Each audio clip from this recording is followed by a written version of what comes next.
Hello மக்களே, எல்லாருக்கும் வணக்கம்.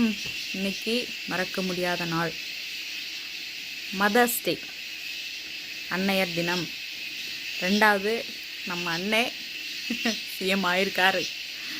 எவ்வளோ போராட்டத்துக்கு இடையில எவ்வளோ வலி வேதனைகள் அப்பா கொஞ்சம் நஞ்சமாக கொடுத்தோம் நம்ம. இப்போ ரொம்ப சந்தோஷமாக இருக்குது. இப்போ தான் மனசுக்கு நிம்மதியாக இருக்குது. இவ்வளோ நாள் நியூஸ் பின்னாடியே உட்காந்து எப்படா எங்கள் அண்ணனை சிஎம் சேரில் உட்கார வைப்பீங்க அப்படின்ற மாதிரி இருந்துச்சு. இனி நான் ரிலாக்ஸாக வேலை பார்க்க போகிறேன். இனி நான் நியூஸும் பார்க்க போகிறதில்ல, ஒன்றும் பார்க்க போகிறதில்ல. அண்ணன் கையில் ஒப்படைச்சாச்சு, அவ்வளோதான், அவர் பார்த்துப்பார். அப்படி தான் இருக்குது இப்போ என் மைண்ட் செட்டு. ரெண்டாவது, எவ்வளோ வார்த்தைகளை வீசியிருப்பாங்க. இப்போ அந்த வார்த்தைகள் எல்லாம் சரி அப்படியே பூமலை மாதிரி விழுந்துட்டுருக்குங்க. இதே ஒரு நாள் ஃபங்க்ஷனோட இதில் எங்கள் அண்ணாவை பின்னாடி உட்கார வச்சிங்க தனியாக.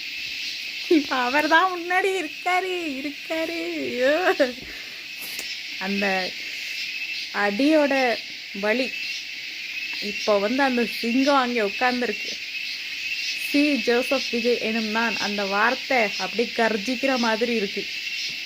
வேறு லெவலில் இருக்குதுங்க. போங்க, என்னங்க சொல்கிறது நான். இதெல்லாம் தான் கேட்கணுன்னு எவ்வளோ நாள் ஆசை.